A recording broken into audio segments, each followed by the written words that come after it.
Bonjour et bienvenue à cette vidéo qui va vous présenter 8 distributions de Linux pour l'année 2017. Pour la première distribution, on a Linux Mint avec l'environnement Cinnamon. Linux Mint est probablement la distribution la plus téléchargée présentement pour ce qui est des utilisateurs qui vont passer de Windows à Linux. Son interface graphique et son gestionnaire de logiciels font que c'est très facile d'installer les applications et de se retrouver aussi parmi le menu de démarrer. On retrouve aussi le gestionnaire de fichiers qui est assez simple aussi. Et puis on voit dans les paramètres du système qu'il y a plusieurs façons de le personnaliser. Et aussi le gestionnaire de mise à jour qui est assez simple à utiliser. Une autre version de Linux Mint est l'environnement KDE, qui est personnellement ma préférée. C'est sensiblement la même distribution. Par contre, on voit qu'il y a un menu peut-être un peu plus riche, plus détaillé. Et le gestionnaire de fichiers est différent, qui est le Dolphin.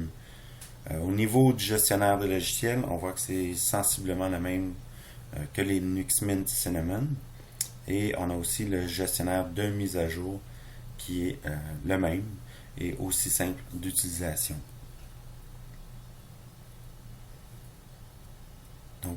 Au niveau des configurations du système, on voit qu'il y a plus d'options et plus de moyens de personnaliser l'environnement. Ce qui est un plus pour l'environnement KDE. On voit différents thèmes, que ce soit pour l'apparence des fenêtres, que ce soit pour l'apparence générale ou même le curseur. C'est donc, à mon avis, la version de Linux la plus intéressante pour les gens qui passent de Windows à Linux. Fedora. Fedora, c'est la distribution de Linux qui est de loin ma préférée, qui fonctionne avec l'environnement GNOME 3. Si on regarde, c'est quand même assez intuitif, c'est facile à utiliser, autant que ce soit le gestionnaire de fichiers, le gestionnaire de logiciels ou de mise à jour. Le gestionnaire de logiciels qui est quand même bien fait, bien clair, facile d'utilisation, tout est centralisé au même endroit, que ce soit les mises à jour. À mon avis, Fedora serait une version pour les gens qui désirent débuter avec Linux sous un environnement GNOME. C'est même, on dirait, une version tablette de Linux. Qui est quand même faite pour autant les débutants que les gens plus expérimentés. C'est, à mon avis, une des distributions à suggérer. Une autre distribution qui est fortement téléchargée et installée, c'est Ubuntu. Avec la version 16.10. Particularité d'Ubuntu avec le desktop Unity, c'est plus facile de faire des recherches, que ce soit sur le web, que ce soit dans l'ordinateur. Il y a quand même un beau look, une façon bien à lui de se distinguer. On voit qu'il y a quand même par défaut assez d'applications, mais quand même limité dans la façon de personnaliser son apparence. Personnellement, c'est pas la distribution que je préfère. Par contre, un des points forts, c'est son gestionnaire d'applications, qui est quand même bien fait, tout centralisé, autant les mises à jour, savoir ce qui est installé. Et il y a quand même un beau look en général. Une autre distribution vraiment populaire est Elementary OS avec la version Loki. On peut voir que c'est une copie conforme d'un Mac.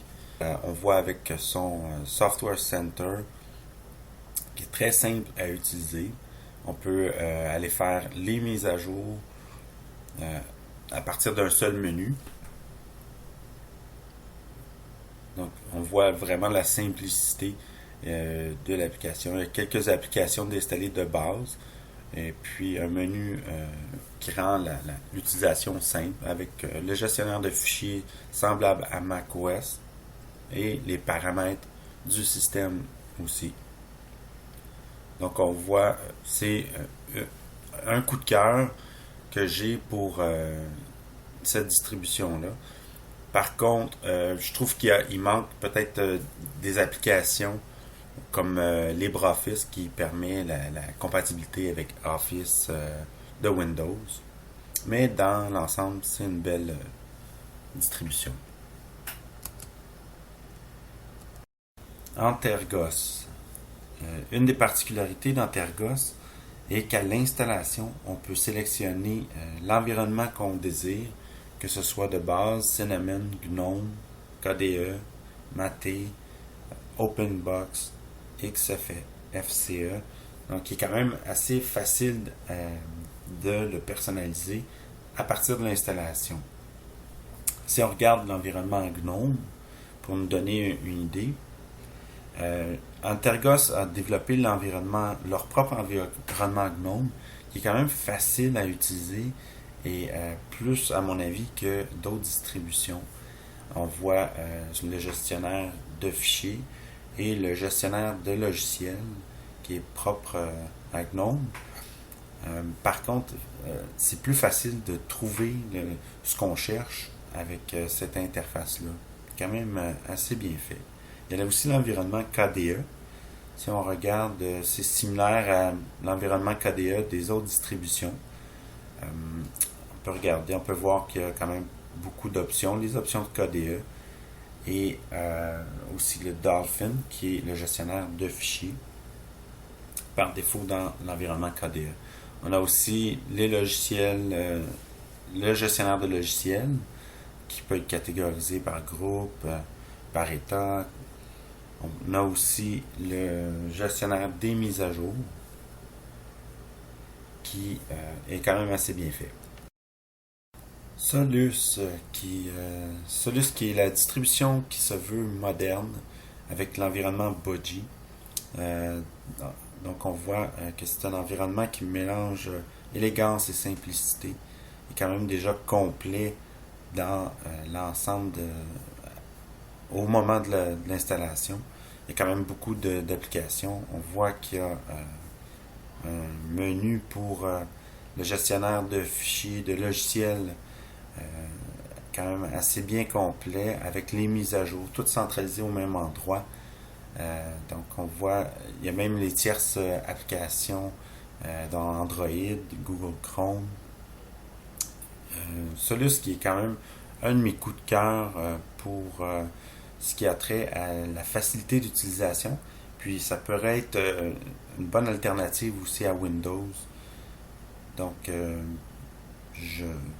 j'aime beaucoup cette distribution. OpenSUSE est une des vieilles distributions de Linux. Il a été conçu surtout pour des administrateurs de systèmes. Par contre, avec l'environnement KDE, on voit qu'il est quand même assez simple maintenant pour l'utilisation. Il est complet avec plusieurs applications installées de base. On voit aussi qu'il possède l'outil YAST, qui est un des plus vieux outils d'installation et de configuration dans Linux. Donc, on voit avec l'environnement KDE que c'est quand même une bonne distribution, facile à utiliser mais plutôt conçue pour des gens plus expérimentés. Donc, on voit qu'il y a beaucoup de paquets disponibles aussi pour l'installation et avec son outil de mise à jour qui est accessible à partir de la barre des tâches. Donc, on voit que c'est quand même assez simple. Debian. Debian est une des distributions les plus anciennes de Linux. On la retrouve dans plusieurs environnements comme Cinnamon, qu'on voit ici. En fait, Cinnamon ressemble beaucoup à Cinnamon sur toutes les autres distributions. Donc, on ne se sent pas vraiment déstabilisé avec Debian. Un des avantages d'utiliser Debian est surtout au niveau quand on est plus avancé. Euh, donc on voit aussi la version GNOME, l'environnement GNOME, qui est quand même assez bien fait, mais à mon avis, il est mieux que Ubuntu. Mais je considère que c'est quand même fait pour les gens qui sont les utilisateurs de Linux qui sont avancés. On voit il y a des mises à jour qui peuvent être faites. C'est quand même assez simple d'aller chercher. L'environnement KDE, par contre, quant à lui, je trouve que on est comme un petit peu à côté. Point de vue esthétique, on est un petit peu à côté de ce qui est l'environnement KDE sur les autres distributions de Linux. Je trouve que cette version-là s'applique vraiment pour des utilisateurs avancés. Debian est utilisé surtout pour sa stabilité, la gestion, l'administration des services, des serveurs. Donc, il n'est vraiment pas dédié pour tous les utilisateurs. Donc voilà, ça va pour Debian. Donc voilà, c'était ma présentation sur les 8 distributions 2017. J'espère que vous avez apprécié. N'hésitez pas à écrire vos commentaires et cliquer sur j'aime. Inscrivez-vous pour d'autres capsules d'information sur Linux. Merci, au revoir.